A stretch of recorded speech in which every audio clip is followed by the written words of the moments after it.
got a chance to talk about this condition, correlating inflammation and neovascularization. The question is, where do they meet? And when we talk of inflammation, usually we remind of uvea people, but actually we are not talking of uvea inflammation, but we are talking of something else. And that is precisely the point which we want to make out of this presentation. And my job is to give you the introductory concept. Why this question of talking inflammation and neovascularization? Because they coexist in the retinal diseases. Now the question is whether they are continuum of the same process. That means angiogenesis, is it continuation process of inflammation or not? So we all know this basic cascade of hypoxia related going to VEGF release and then angiogenesis. But the time actually has come when we start talking beyond VEGF. So once you go into a literature survey, as you are from academic background also, you will find that a lot of activity is going on in this field. We know that VEGFs don't treat all neovascularizations. Steroids have been used successfully in the treatment of neovascularization and DME.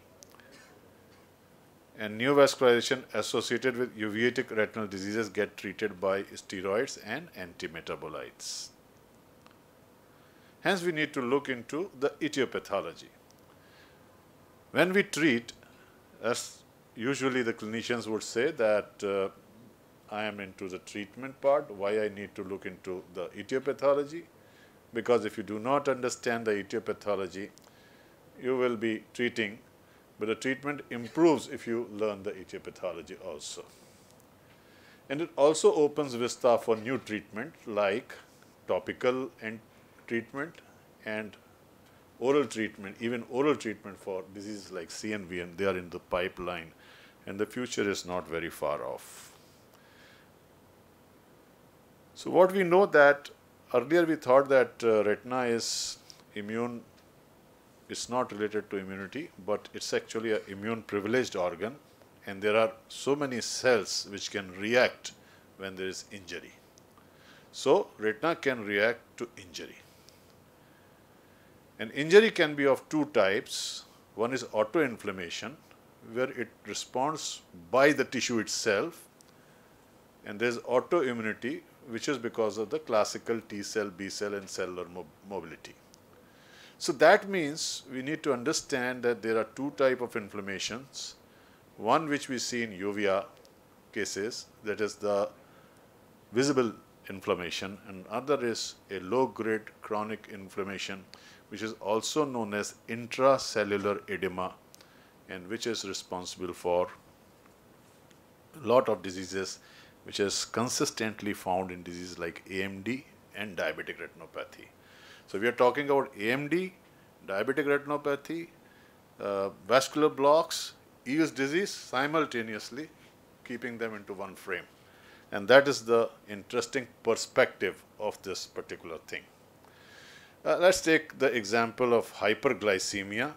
These are the pathways by which, and at the point which I want to make out of this slide is that these are all mediators of inflammation which are present in diabetic retinopathy. So in diabetes,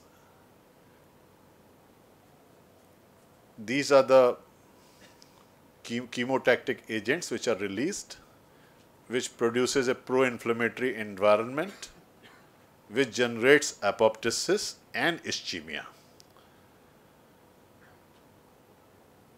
And VEGF release is also there.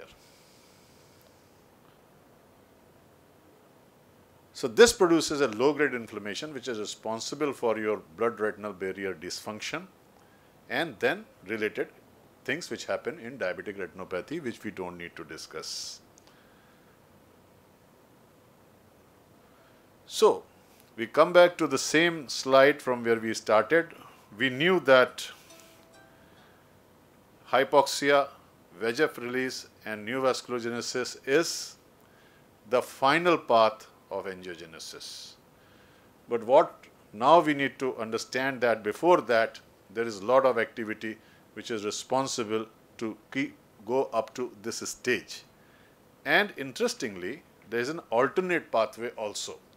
So the inflammatory mediators can route through VEGF release and go for angiogenesis, and they themselves may be responsible to do new angiogenesis. That's the very interesting finding which I got when I went for a literature survey. So that is the interrelation of inflammation. When we talk of retinal inflammation, we are not talking of uveitis, but actually we are looking into the basic angiogenesis per se. That's the most important part of this entire presentation.